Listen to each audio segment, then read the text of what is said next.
let's talk about what digital real estate actually is. So I said I would explain in 5 seconds. Here it is. Digital real estate is building simple websites, ranking them on Google, and renting out the leads to local business owners. Done. That's it. That's the whole model. That's it. Obviously, there's a million little things that involves, but that's the model. Building simple websites, ranking them on Google, selling the leads. Done. And doing it as many times as you can, and doing it in whatever niches that you want to do it in, and doing it from anywhere. It's genius. Okay. Now, let me compare it to physical real estate. And I used this example last episode. Physical real estate. Okay. Let's say I buy a house. I buy or I build a house. Once it's done, I go and I find a renter. Boop, I put them in. And then they go ahead and pay me for it. They pay me rent, right? The value exchange is they get a place to live. I get money. That's it. It's simple, right? That's the whole thing. There's nothing else to do. You build or buy properties, you find renters, they pay you.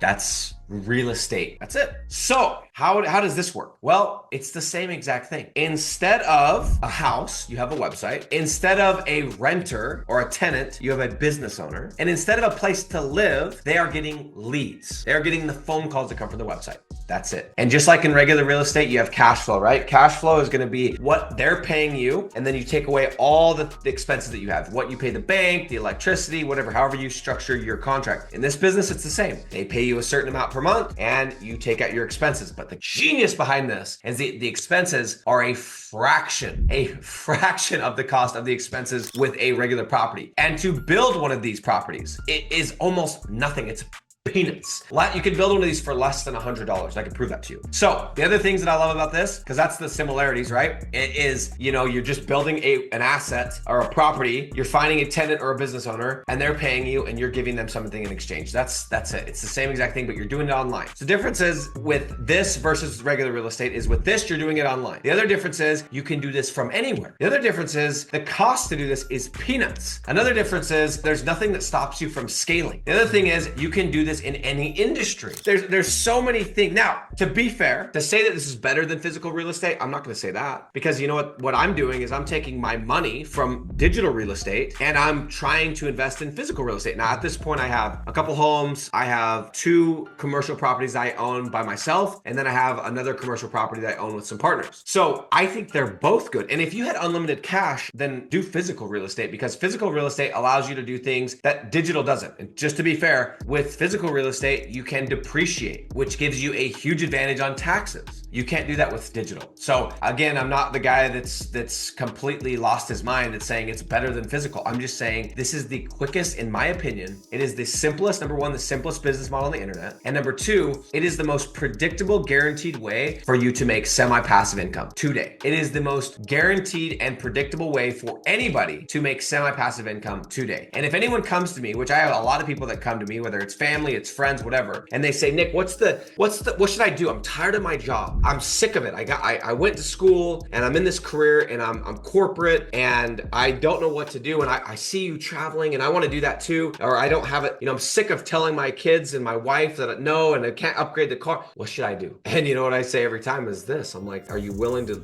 learn something new? Yeah. Okay. We'll do this. Do this. This is the most predictable thing. Now, are there people out there that have unique skill sets that have these businesses that just go to billion?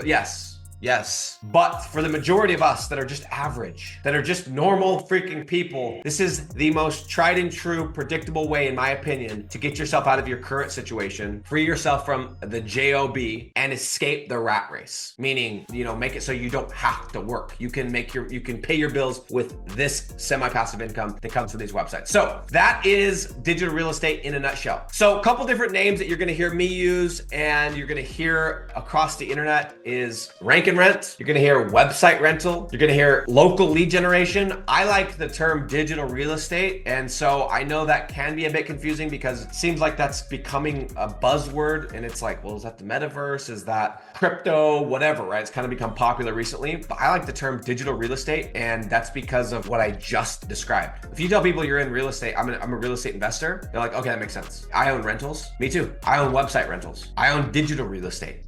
That's it. Very simple. So there's some different names that you can use for it, just so you know they're all talking about the same thing.